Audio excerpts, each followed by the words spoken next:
All right, well, good afternoon and welcome, everybody. Thank you for joining us today.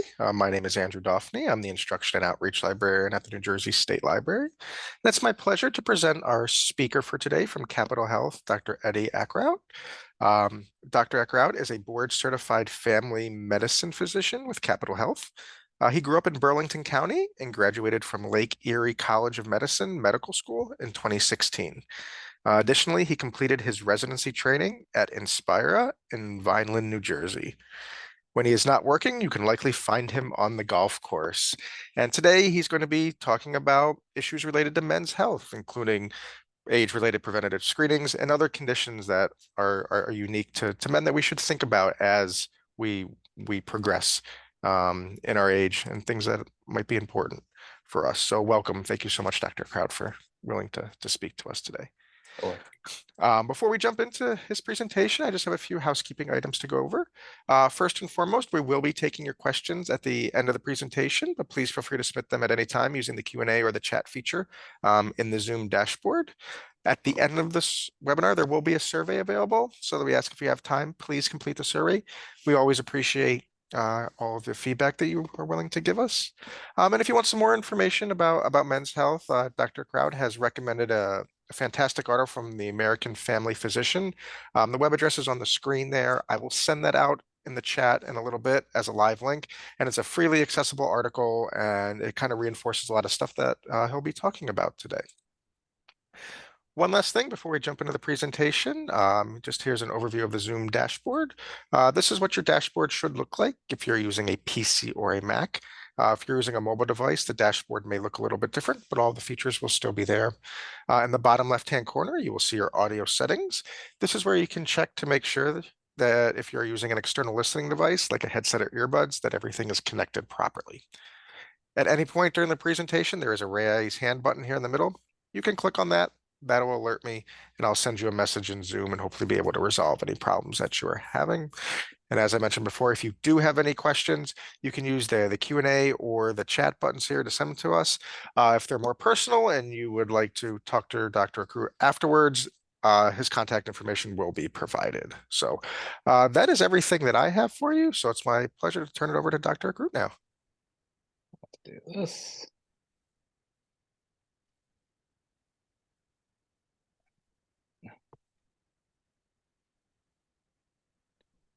Okay, so again, I am Eddie Akrout. I'm a family medicine physician for Capitol Health.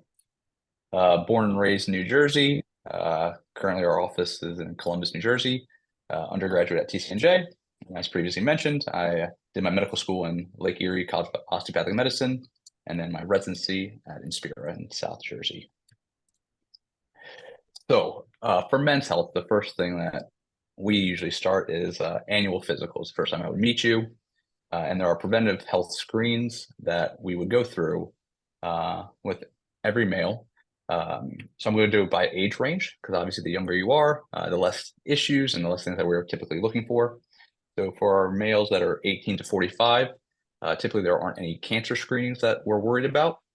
So it's just a typical annual physical where we will include blood pressure readings, checking your weight to determine what your BMI is, and then I would order some routine labs, which would include a complete blood count, comprehensive metabolic profile, a lipid panel, hemoglobin A1C, and a thyroid stimulating hormone. These are done typically in the office once a year, but as a future slide will show, the recommendations do kind of vary on that. They don't have to necessarily be done every year, especially for our younger males. Starting at age 45, this is a relatively new change. We do start pushing for colon cancer screening. That can be done in a few different ways. The gold standard for that would be a colonoscopy. But for those individuals that either don't have enough time or scheduling conflicts or just do not want to have that procedure done, there is something called the Cologuard, which is a at-home stool study for which you put a sample in, you send it back, and it does screen for cancer DNA. Unfortunately, if you have a history of polyps, that test is not meant for you, as it can give you a false positive. If that test is positive, you will still need a colonoscopy. Prostate screenings are a bit controversial, and we will discuss that a little bit more. Typically, in my practice, I do screen men for prostate cancer, but we'll discuss why that's not necessarily necessary for everyone. And then for our smokers, if you have a 20-pack year or more smoking history, and a pack year is pretty much a pack a day times the years that you've smoked would equal pack years. So 1 pack a day for 20 years, 20 pack years, half a pack for 4 years, 20 pack years. So if you have that 20-pack year history as a current smoker, or if you were a former smoker and had not quit greater than 16 years, then we would do a low-dose CAT scan of lungs, and that could be repeated yearly until you no longer meet the criteria. And again, we would still include yearly annual physicals. At age 65, it's the same as above, but if you have been a smoker, then we would do a one-time ultrasound of your abdomen to see if there's any aortic abdominal aneurysms. The colonoscopies, again, would be continued, depending on results between 1 to 10 years would be your follow-ups for that. And then once you start Medicare, we do have something called the Medicare Annual Well Visit. That is actually not a physical. It is more of these questions that Medicare wants us to ask, and dementia screenings, and it's pretty much to see if you need any help around the house, and what can we address, or how has your health changed since we first started doing these screenings. Again, so these are kind of the recommendations that we don't necessarily always follow. Like I said, I would typically do a yearly physical every year, no matter what the age is. With men, sometimes we don't show up for our first physical until our 30s or 40s. Typically for my population, it's someone telling them to come in, whether it be a spouse or a loved one. Again, we would include your blood pressure screenings, cholesterol screenings in our lab work, and then the hemoglobin A1C is what we use to screen for diabetes. These are also things that we would typically look for during our annual physicals, and honestly, even during just regular routine follow-ups. Admittedly, my staff would be the one that would ask these questions, and that would just be included in your history. For ones that are of concern, we would address it during our visit.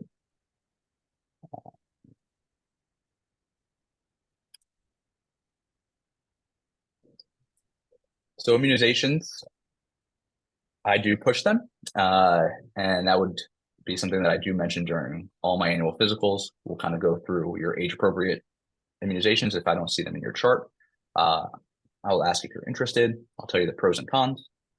So flu vaccine is done yearly. The pneumococcal vaccine is Prevnar 20 is the one that we're using right now. It's a one and done. It can be given before age 65, typically if you have lung disease or any type of immunocompromised state. Our smokers do fit into that category as well. So you would get that before age 65 times 1, and then at age 65, you would repeat that. So those individuals would get it twice in their life. Hepatitis A and B, typically, if you were born in this country, you would have had those vaccines as a child. For our healthcare workers sometimes, or individuals going into the medical field, we do check your titers, and if they're low, we would repeat the booster series for either of those. HPV is a relatively new, I would say probably in the last decade, vaccine for mostly women to reduce the risk for cervical cancer, the human papillomavirus, but for men, it also can reduce your risk for oral pharyngeal cancer or rectal cancer. That's a 2-shot series if you're under the age of 15, or 3-shot series if you're above the age of 15. Shingles, age 50 and above, if you have a history of the chickenpox or are unsure if you've ever had a chickenpox, as you were likely a child. I do recommend getting this one before Medicare. Why? Because of cost. It is typically covered with our commercial insurances, and with Medicare, sometimes it can cost likely better than having the shingles. This vaccine can cause some side effects the day after you get it. It's a 2-shot series, and typically if you get it in around age 50 to 60, the efficacy of it is in the high 90%.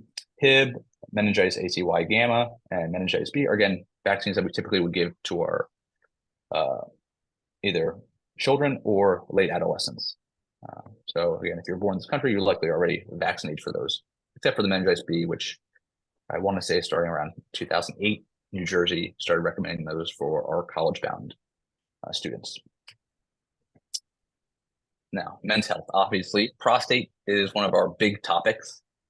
So I'm just going to discuss about the three main ones. So prostatitis, what is that? It's the infection of the prostate. Typically, it would be a male coming to the office complaining of lower urinary tract infection type symptoms, such as painful urination, more frequently urinating, abnormal color of the urine, and sometimes even pain when sitting down. For us to evaluate the patient, a digital rectal exam can be done. You would feel a enlarged, tender, kind of swollen prostate. And the difficult part about this is that the urinalysis is not always positive, like a UTI would show. So we would use your symptoms as well as that exam. Most commonly treated with fluoroquinolones. So the generic names for those would be ciprofloxacin or levofloxacin, Cipro or Levaquin being the branded version. There are some black label warnings for those medicines now. So we do try to limit the use, acute tendon rupture being one of those big ones. Benign prostatic hypertrophy. Most men will experience this, as my slide shows. 90% of men above the age of 80 have an enlarged prostate. Very common symptoms that would make us think that you might have this would be urinary frequency, hesitancy, which is if you're at the urinal and you're kind of waiting to initiate a stream. Nocturia is the classic one. I'm waking up 4 to 5 times a night to go to the bathroom. I feel like I've emptied, and then a few hours later I have to go again. Incomplete emptying, similar in the sense that you're going to the bathroom, shortly afterwards you feel like you have to go again right away. Urgency is when you have to go immediately. You don't get a warning of, I can hold this. It's, I literally have to go to the bathroom right now, or else I might get incontinent. Or weak stream, weak flow. And then prostate cancer. So with BPH, there are some treatment options that we can offer. The main ones would be alpha blockers, 5-alpha reductase inhibitors, the phosphodiesterase 5 inhibitors, as well as surgery, which would be a transurethral resection of the prostate, or TURP. For our medications, the ones that I typically prescribe are the first one and Flomax. So alpha-glucosin is 10 milligrams. You use it once a day. Or tamsulosin, which is Flomax, it's 0.4 milligrams. You can actually double it up to 0.8 milligrams. And typically I recommend taking that before bedtime. It helps relax the smooth muscle and allows you to urinate a little bit easier. If you do start these medicines, they aren't perfect in the sense that you're not going to go from waking up 5 times a night to 0. You still might wake up once or twice. The 5-alpha reductase inhibitors, the most common one I would typically see would be finasteride. For this issue, we would use the 5 milligram dose. There are other issues for men, such as male pattern baldness, where they might be on a 1 milligram dose. And then the last category is the phosphodiesterase 5 inhibitors. Cialis or tadalafil is the only one that is approved for that. You would use that at a lower dose, the 5 milligrams. So for other reasons to use that medication, it might go up to 20, but for BPH, it's 5 milligrams. And typically insurances should cover it if that is the indication of why we're prescribing it. So I, in the beginning, mentioned that prostate screenings are a little bit difficult. The reason being is there's no clear recommendation on should we or should we not do it. A lot of times for insurance to cover things, the USPSTF, which is a task force, would give it an A or B recommendation. For prostate cancer, it really goes shared decision making would be kind of the key words. So the American Cancer Society does not have any real recommendation. They do recommend that we just discuss it.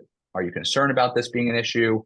Do you want us to order this lab work? Again, it's relatively easy. I included it with the routine labs. It's just a PSA.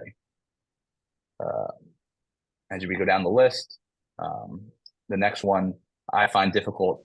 So you're supposed to determine, do you feel like this person has greater than 10 years to live? If you don't feel like they do, then recommendation is not to screen. Why? Because prostate cancer likely will not be the thing that will lead to their mortality. Surprisingly enough, the American Urological Association does not recommend screening men for this. The one that I typically go with, honestly, is the American College of Physicians, where I don't necessarily recommend it, but when I do have you in the office, I'll say, hey, this is not really a grade A or B recommendation. It's just lab work. As long as we're both on the same page that if the number is a bit elevated, we can just repeat it. We don't necessarily have to think the worst, because sometimes evaluating for prostate cancer can actually be more harmful than actually having the prostate cancer. And I think that's what plays into these mixed recommendations. As well as the blood work, a digital rectal exam can be performed. Again, you're trying to feel for an irregular prostate. If it's enlarged, again, that will lead towards BPH. If it's, if there's a mass or irregularity, that might lead you more to think prostate cancer. So with BPH and those medicines, they aren't without harm. So the most common ones would be our alpha blockers. If anyone here has high blood pressure, they might hear beta blockers. Well, alpha blockers also can work on your blood pressure. So hypotension or low blood pressure can be one of the side effects. This can lead to fatigue, dizziness, and then ejaculatory dysfunction, not having to do with the blood pressure, but still. If you are treating for erectile dysfunction, the combination can sometimes lead to an extra decrease in blood pressure, so you just have to be aware of that. I really still do prescribe this. Why? Because the person taking the erectile dysfunction medication will not likely be taking it every single day, versus they can take the Flomax every single day. With our finasteride or 5-alpha reductase inhibitors, similar side effects in the sense that you can have erectile dysfunction, ejaculatory dysfunction, whether it's delayed ejaculation or inability to ejaculate, decreased libido, and because there is an effect on testosterone, it does increase your risk for high-grade prostate cancer. So it's something to be mindful of. We can definitely follow the PSAs, and if we see a large increase in their numbers, we would have to reevaluate whether or not this medication is worth it, and then monitor afterwards. And then with the phosphodiesterase 5 inhibitors, dizziness, headache, and back pain will be our side effects. So with prostate cancer, there are multiple ways that we would treat it or just watch it. So with our low grade localized disease, active surveillance is actually a recommendation for someone that you don't believe will live longer than 20 years. That could be, PSAs every 6 months, following up the urologist regularly for digital rectal exams. I find this one tough to swallow just because, again, it can sometimes have a mental impact on you to know that you have, a cancer that we're not doing anything about. For localized disease, radiation therapy is also a good option. There are some negatives to it.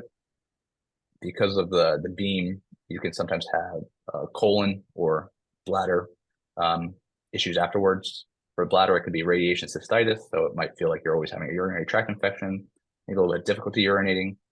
And then for the colon, it could be pain and or constipation. For a surgical option, we have the radical prostatectomy, again, the removal of the prostate. If the cancer hasn't spread anywhere, this has the highest cure rate and highest survival rate, because again, we're just removing the whole prostate with the cancer.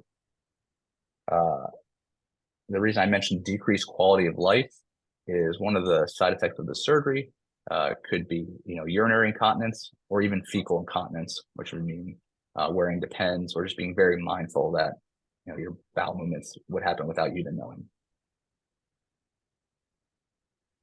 Androgen deprivation therapy, what does that mean? Well, it's surgical or chemical castration. So we are reducing your testosterone levels with that. If the prostate cancer has spread, we would likely do a different treatment plus this. And again, impact on quality of life. You might be fatigued, decreased libido, and just general feeling of underwellness when we do this. It can be with a combination of chemotherapy. So again, not the easiest treatment course, but again, this is metastatic. So we can't just focus on the prostate. There are other organs or lymph nodes that are being affected. Cryosurgery has been a really popular treatment modality recently. It can be used on any grade prostate cancer. And then the good news. Well, in general, the 5-year survival for local or just regional prostate cancer, so maybe a few lymph nodes, is 100%. So it's a highly curable cancer as long as we're catching it early enough. Unfortunately, that statistic does drop significantly when it's metastatic. But for metastatic cancer, 30% honestly is one of the higher numbers. So not perfect. I think, again, that 100% catching it early might affect the screening recommendations. But if you have any urinary complaints, it's very easy just to order a PSA. Testicular cancer. This actually is more for younger men. The age range are typically 20 to 34. These individuals would typically come in with scrotal pain. So there's no screenings for this. We do ask, during our physicals, are there any issues going on? Do you have any testicular pain? The recommendation is that you do self-testicular exams, but not everyone does those. There are other disease processes that can cause testicular pain. So a lot of times if someone comes in with that, I won't be thinking testicular cancer right away. So there can be epididymitis, which is inflammation and infection behind the testicle. That can be a sexually transmitted disease. So we would treat that. There are something called hydrocele, which are a collection of fluid or cysts within the scrotal sac, or varicocele, which are enlargement of the vessels within the scrotal sac. For any of those issues, though, we would still order an ultrasound of the scrotal or the testicles in the scrotal sac, and that would show us a irregular mass that would make us suspect testicular cancer versus those other issues. With testicular cancer, if you do suspect it, we are encouraged to order the alpha-fetoprotein, LDH, as well as beta-HCG, because that can help us determine what type of testicular cancer this individual has and what type of treatment they should proceed with. For treatment options, removal of the testicle is the first line, and this can be with or without chemo and with or without radiation. But again, the removal of the testicle is the most important. An encouraging statistic, 95% survival rate for all stages. So that includes local or even metastatic.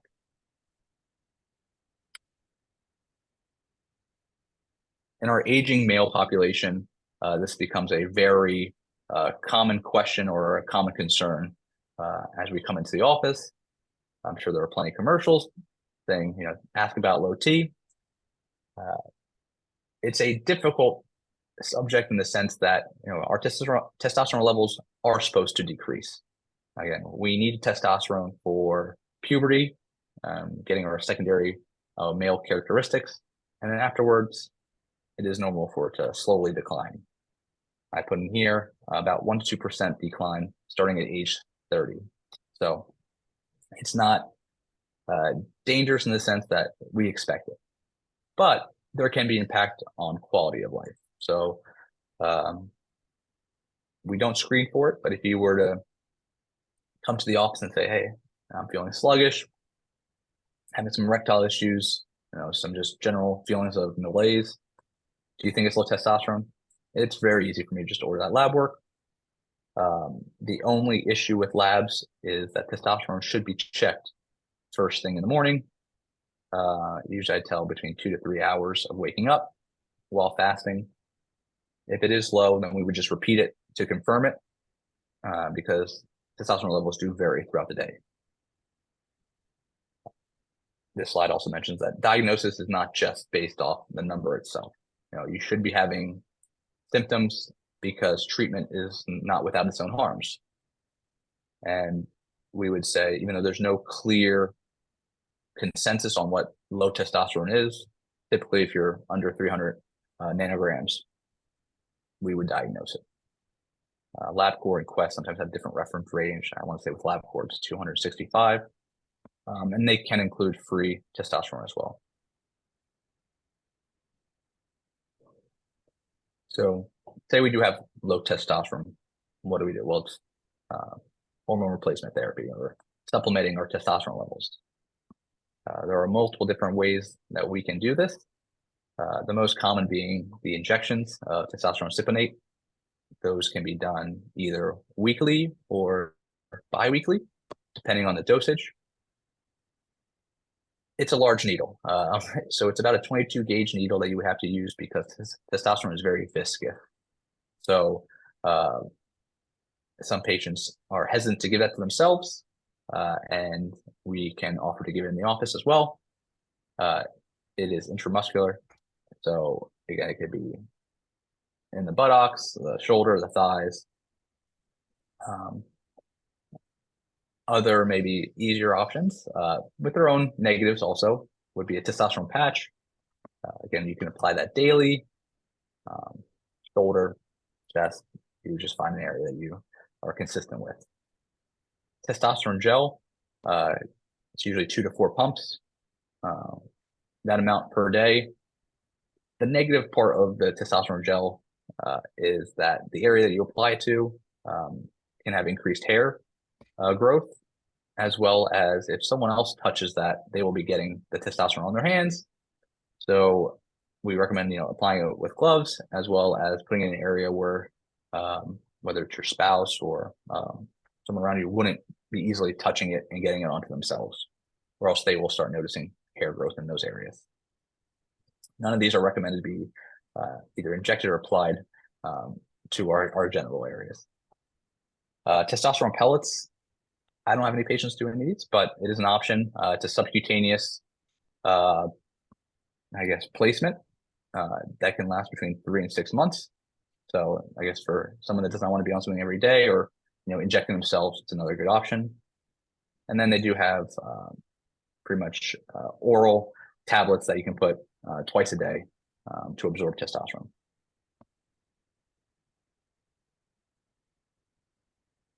So why don't we treat all men for giving them extra testosterone, even though, as we discussed earlier, your levels will go down? Well, it's because there are some negatives to doing this. The first one being we are feeding the prostate. So if you have an enlarged prostate or a high risk of prostate cancer, that risk does increase. If you do have prostate cancer, then this would obviously not be something that we would give.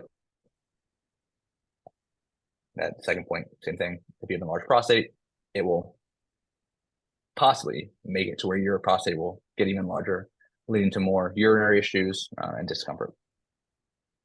Erythrocytosis. So that is actually just the increase in your red blood cells. So with your hemoglobin, is typically what we would see in our blood count.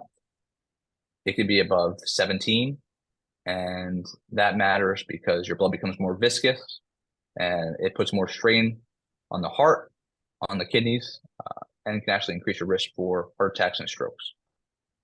If your numbers are at baseline high, so I think hemoglobin around 17 or hematocrit above 50 to 52, they typically don't recommend initiating this type of therapy. If it has, or if it was lower when we first started, again, we would probably follow it every 3 to 6 months when the first year to make sure it doesn't jump up. But if it does go above a hematocrit of 54 to 56, it is recommended that you stop this medication because the risks outweigh the benefit. Testicular atrophy or decrease in size of your testicles, you are exogenously giving this hormone, therefore your testicles no longer work as hard to give you that natural testosterone level, and they can get smaller. And more seriously, liver disease or liver tumors can develop. and then gynecomastia, which is the enlargement of your breast tissue. So a lot of times, bodybuilders that are using this for the wrong reasons would take an estrogen blocker to decrease that from happening. For men, we don't typically offer that when we're just treating for testosterone. So I'm talking about all the negatives. What about the positives? Well, satisfaction, whether it's sexual satisfaction, your libido will increase, your performance, you might be able to maintain an erection longer, or get an erection if that has been a difficulty. General sense of well-being will increase. Your energy level, your mood will improve. Muscle mass and bone mineral density will also increase. And they also say that your ability to concentrate, less brain fog. So with individuals with very low testosterone, they could sometimes have that brain fog sensation. So that would clear up with this treatment. Another common issue that men get as we age would be erectile dysfunction. So the definition of erectile dysfunction is either the inability or difficulty getting an erection or maintaining an erection through intercourse. This can be either an organic or psychologic cause. So psychologic means we would ask you these questions. Can you get an erection in the morning? If the answer is yes, no problem, then there might be other factors that are causing difficulties in terms of getting your erection or maintaining it. It could be mental, anxiety,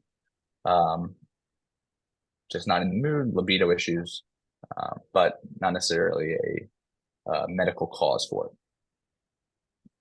Organic causes, so medical comorbidities, the most common being cardiovascular, so heart disease. Again, that could also be because of some of the medicines that we would put you on if you have heart disease, but also blood flow. Erections depend on blood flow. And then certain medications, whether it is for cardiovascular or psychologic issues, can also impact our ability to get erections. Some of the risk factors: age. So again, arthrosclerosis, which is the hardening of the vessels, start once we're born. So the more years you add up, the more that tends to progress. Diabetes is a disease, obviously, of sugar, but your circulation is affected by it. So healing and blood flow are affected by diabetes. Therefore, erections will be affected by diabetes. Obesity. First of all, your estrogen levels would increase with obesity. Your testosterone levels do decrease with obesity. Cardiovascular disease, another circulatory issue. Sedentary lifestyle, so someone that's not exercising. Again, a lot of these other issues will probably go hand in hand with that. Antihypertensives, typically the beta blockers are one of our bigger ones. So they slow down your heart rate, which can sometimes make it more difficult to ramp it up for when you need it. And antidepressants, such as our SSRIs and SNRIs. Those can cause either the inability to get an erection or sometimes even libido decrease and ejaculatory dysfunction. I didn't include this in the slide, but honestly, one of the most common things is smoking.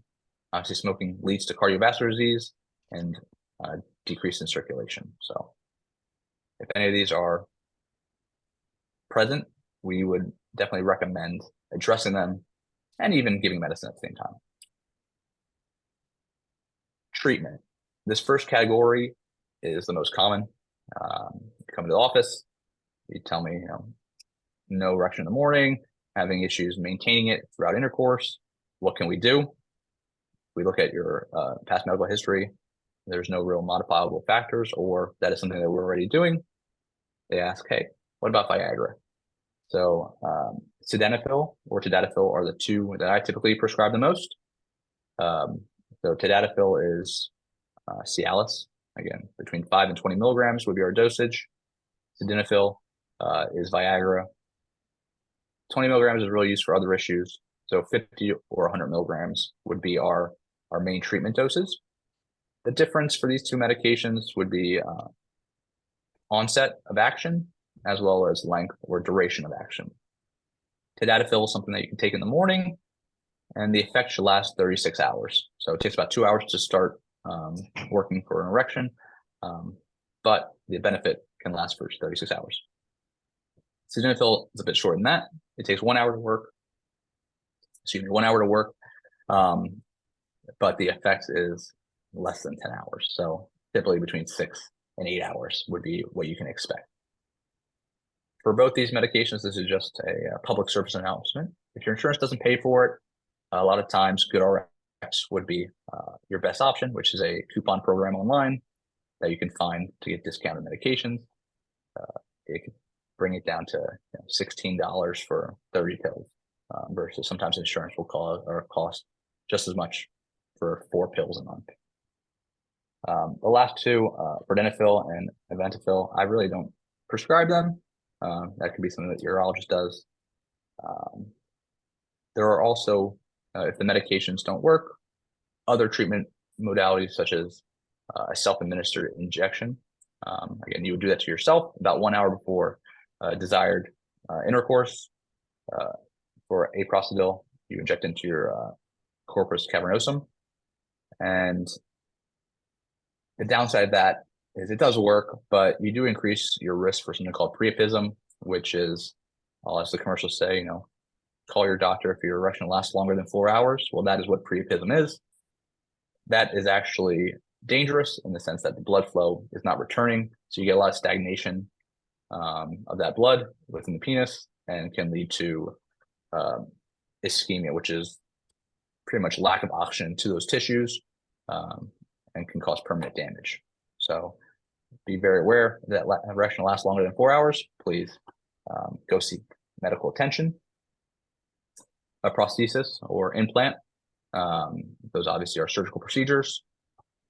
Typically, it's a pump that they sometimes implant into your scrotal sac. So prior to intercourse, you would just pump it up yourself, complete the act, and then you're able to deflate it. And then last but not least, I think this should be included no matter what we're using as treatment modalities, lifestyle modifications. So if you're a smoker, we'd recommend stop smoking.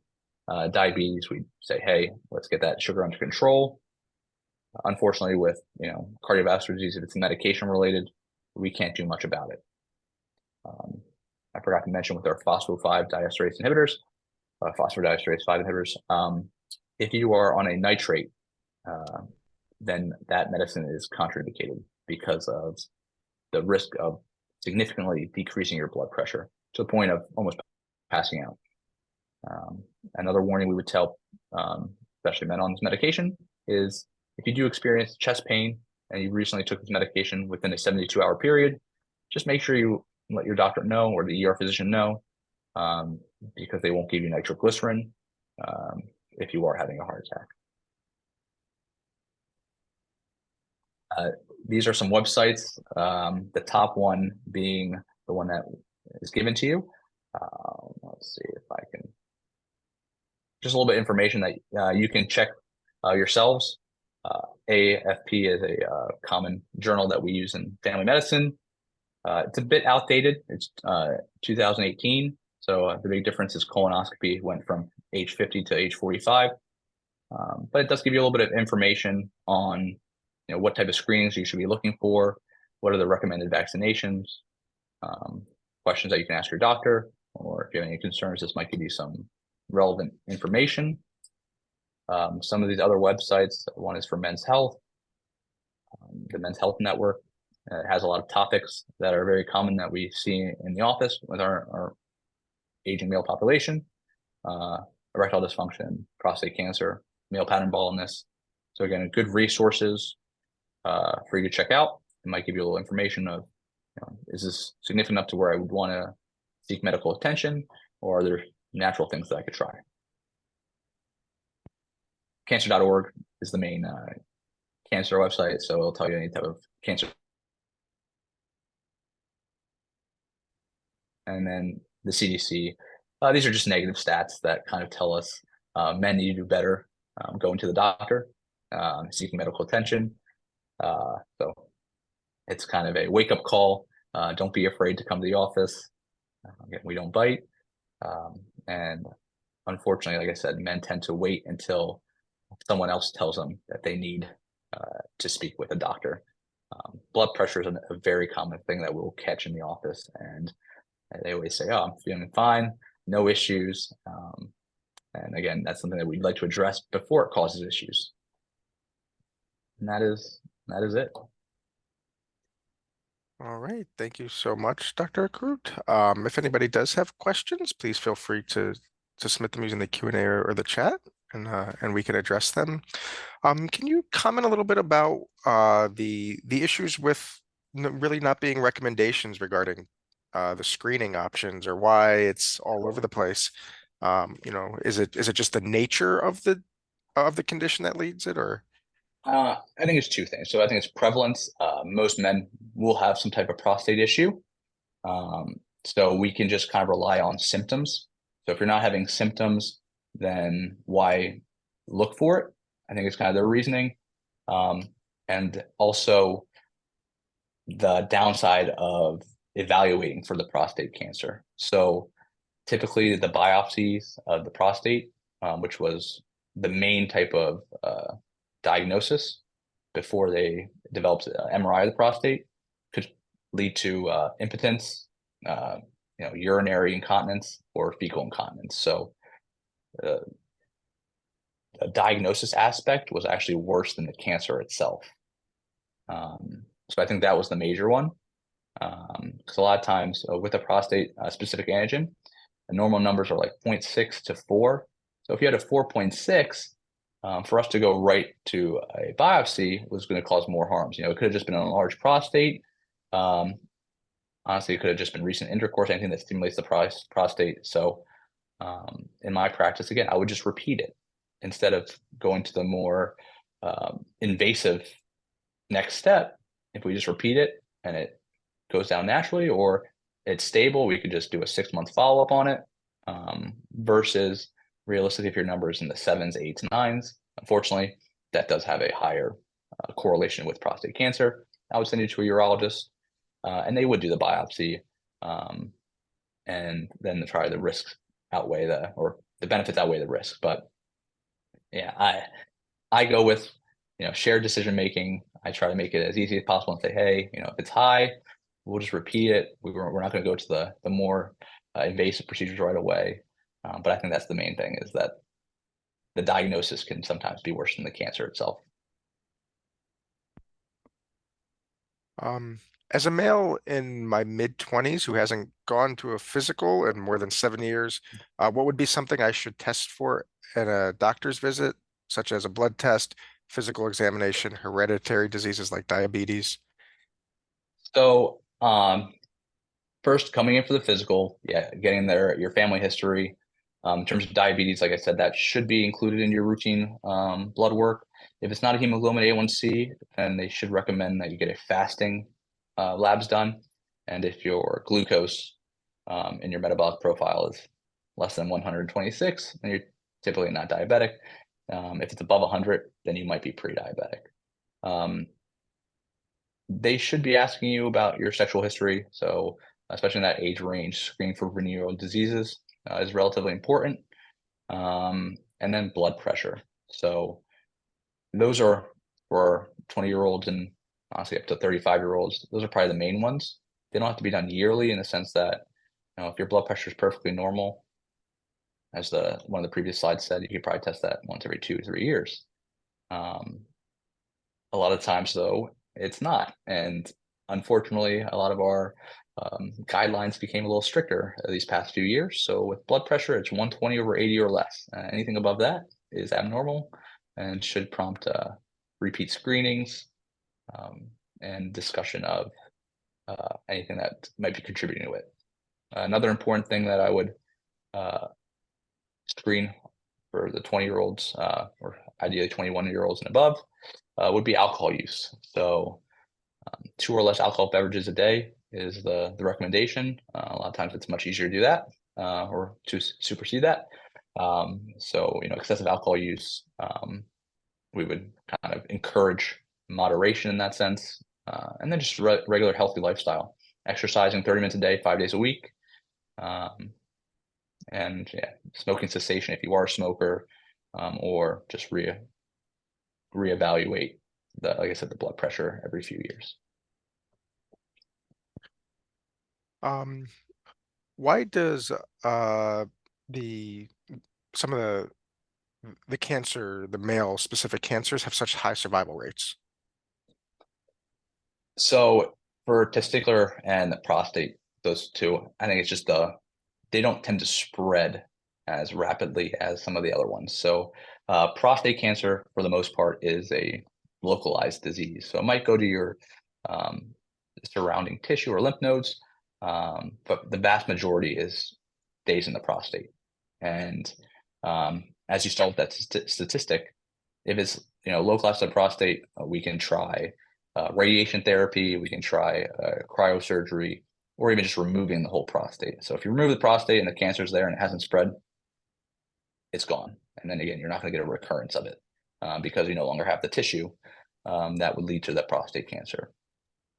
Testicular cancer, I think it's likely due to the population that people get it, as well as the same thing. You're able to remove the organ that is causing the cancer. So with localized disease, as long as it's not metastatic, surgery itself is curative.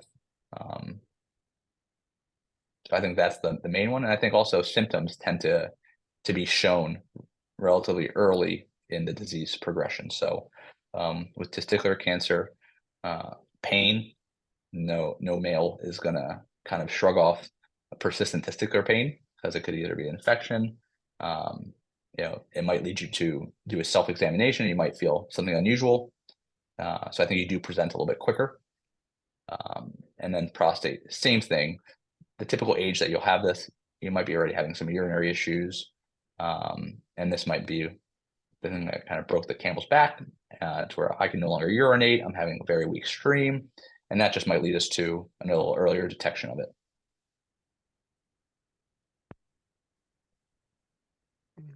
All right, I don't see any other questions. Anything you'd like to close with? Honestly, for men, which one of the questions was, is the most important thing is just be seen. Even if you're feeling great, come in for that yearly physical. I didn't mention it just because I think it's universal. Blood pressure, blood pressure, blood pressure. So it's the silent killer. You don't want to go from your 20s to your 40s with elevated blood pressures and not knowing it, because it's going to lead to increased cardiovascular disease, increased renal disease, and just not worth it. So even if you're feeling great, sometimes you're great until we start looking for things. And the earlier you address an issue, the less morbidity and mortality you'll have in the long run. And then for the most part, a lot of things we already know what we need to be doing. So it's just maybe that reinforcement of hearing it from us, working on diet and exercise, watching any excessive alcohol.